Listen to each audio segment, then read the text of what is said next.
Sme aktuálne v polovici seriálu Star Wars Skeleton Crew. Rozoberieme si tu tak 4. epizódu s názvom Can't say I remember no At-Atin. Áno, táto veta sa párkrát spomenie v epizóde. No našli sme konečne At-Atin, ako sa nám odhaluje celá táto záhada a aké všetky veci vám mohli uniknúť. Na toto všetko sa pozrieme v tomto videu, taktiež aj na teórie, čo čaká ďalej a moje dojmy, ako sa seriálu darí. Pre viac Skeleton Crew obsahu budem rád za podporu lajkom, odberom, komentom a zdieľaním.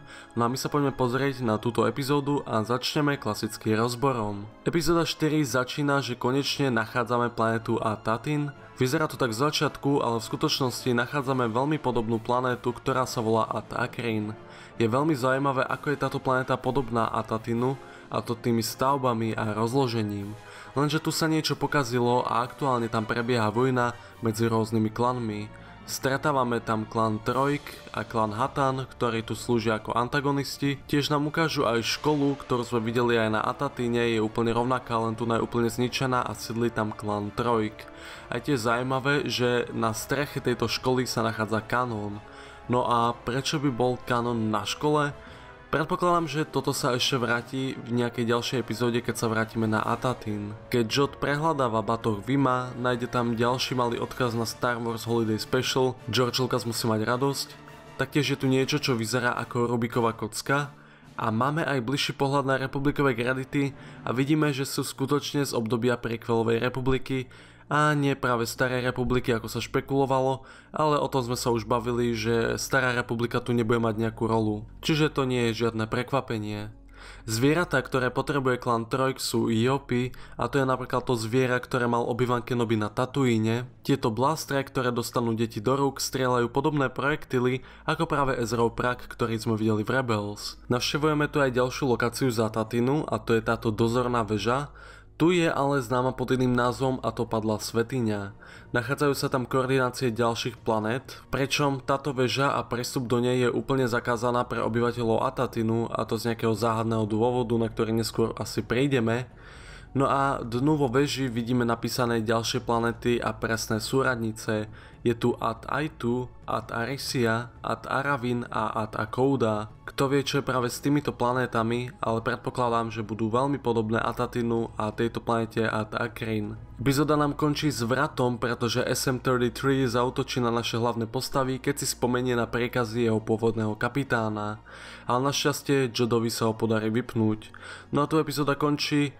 A my tu aj končíme s rozborom a poďme sa pozrieť na teórie do ďalších epizód. Je tu taká jedna dôležitá vec, Jod sa nečakane ukáže v epizóde, kedy naše hlavné postavy idú do boja a donesie Iopy. To prichádza celkom tak vhod, ale ťažko povedať, ako to celé vymyslel, lebo máme tam strich, on povie, že minul práve Vimové republikové kredity, aby odkúpil tie Iopy. Mne to osobne príde ako obyčajné klamstvo, pretože prečo na tejto planéte, ktorá je spustošená vojnou, by potrebovali kredity, keď sa ani asi nevedia dostať preč z planéty.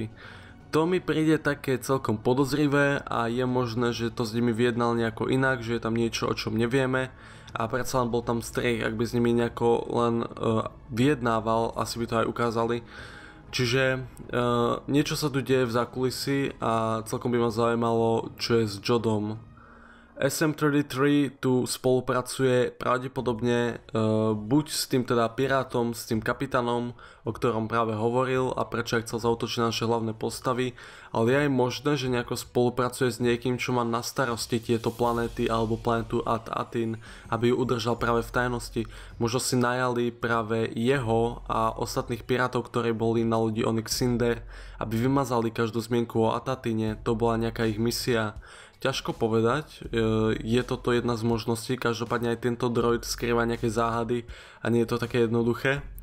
No a ja si myslím, že v ďalšej epizóde sa definitívne vydáme na tie ďalšie planéty, ktoré boli spomenuté v epizóde At-Aitu, At-Arisia, At-Aravin a At-Akouda. Tieto planéty práve budú skrývať nejaké ďalšie indície, kde sa nachádza At-Atin. Čiže tam sa pravdepodobne vydáme a uvidíme ďalšie podobné planéty. To si myslím, že je teraz jediná vec, čo postavy vedia urobiť, keďže koordinácie sa nenachádzajú práve v tej veži a sú tam poškodené, čo teda podľa všetkého urobil tento droid. Tiež je tu aj záhada toho, prečo tieto planéty existujú, aké majú opodstatnenie a kto za tým celým stojí. Je možné, že to bol nejaký divný experiment republiky, niečo, kde testovali obyvateľov, ako by fungovali v rôznych scenároch, ako aj to je možnosť. A fakt ma zaujíma, čo je aj s ďalšími planetami a kto stojí za tým Atatinom. Tá záhada, ako ma celkom chytila, to musím uznať. A určite sa to dozvieme, každopádne nemám tu nejaké teórie k tomu, kto by to presne bol, ale myslím si, že republika stojí za nejakým takýmto experimentom a potom chceli schovať to, čo z neho ostalo. Každopádne nebudem sa opakovať, poďme sa pozrieť na moje dojmy, ak sa mi páčila táto epizóda. No tak jednoznačne, poviem, že toto bola zatiaľ najlepšia epizóda, ktorá ma najviac bavila. Boli tu také tie klasické veci, ktoré seriály idú, áno, to spracovanie je nádherné, hudba, boli tam také menšie požmorknutia práve na originálnu Star Wars tému. Veľmi sa mi to páčilo a to je super, taktiež aj ten vizuál. A aj humor, ktorý som chválil v minulej epizóde, tak tu nám mi to prišlo ešte vtipnejšie v niektorých situáciách, a hlavne s Jodom a droidom SM-33, čiže tam boli nejaké super vtipné momenty, to ma bavilo. Som rád, že ten seriál aj vie byť taký vtipný, lebo v Star Wars seriáloch ten humor je vždy taký, že hit or miss, a tu je to také, že sa toho neboja a je to aj celkom zábavné, ale zároveň tu máme aj nejaké vážne veci. Strašne sa mi páči nápad s tými paralelnými planetami, že tu nás sme proste na planete podobnej Atatinu, ale je to v podstate úplne iné.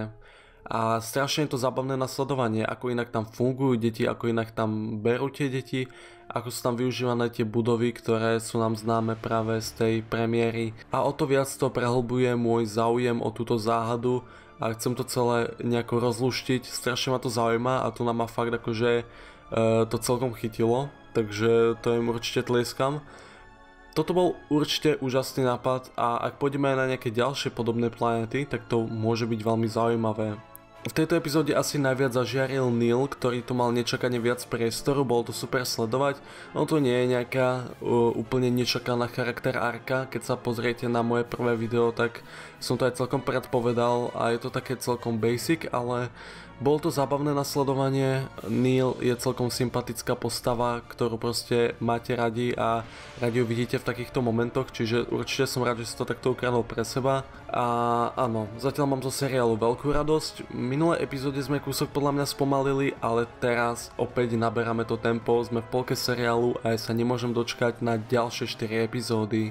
Ale opäť je tu jedna taká kritika z mojej strany. Musím povedať, že ako bola epizóda ukončená tým strihom do tituliek, tak bolo to veľmi divné. Cítim, že tá epizóda mohla byť určite dlhšia a nechápem, prečo tu majú takú stopáž. Táto epizóda má nejakých 38 minút, ale skončí v podstate v 32. minúte a to tam ešte počítajú aj rekapituláciu a aj intro. Ja by som osobne chcel, aby tie epizódy boli aj dlhšie, nejakých možno 45 minút, 48 minút. Je to také nevkusné, ako tu na to aj ukončili v tej 32. minúte, či koľko to bolo, ako len proste Neil odpadne a cut. Ako hej, sa vydesil a týmto končíme epizódu. Čo ja viem, ako to by som čakal, že by kúsok inak urobili, uvidíme v ďalších epizódach. Aj minulá epizóda bola taká kratšia. No ale toto je všetko pre moje dojmy, vaše názory, taktiež aj teórie alebo ďalšie veci, ktoré mi mohli uniknúť, napíšte pod toto video do komentárov. Ešte taká malá informácia, chcel by som robiť aj podcast o posledných 2 epizódach Skeleton Crew, len minulý týždeň, jak si sa mi nechcelo rozoberať celú túto epizódu v podcaste, ja som si povedal, že by to bolo lepšie rozobrať tak po dvojpartroch, ako sme rozobrali aj premiéru. No a môžeme sa na to pozrieť niekedy začiatkom ďalšieho týždňa, keď tak upresním nejaké informácie, uvidíme ako to urobíme. No a určite, ak sa vám video páčilo, dajte like a ak nenapíšte, čo by sa vám zlepšiť, môžete mi dať aj odber. Ďakujem aj členom za podporu, aj vy ma viete podporiť finančne cez YouTube, čo sú pre nejaké tie výhody. No my sa uvidíme na budúce, majte sa a nech vás sila sprevádza.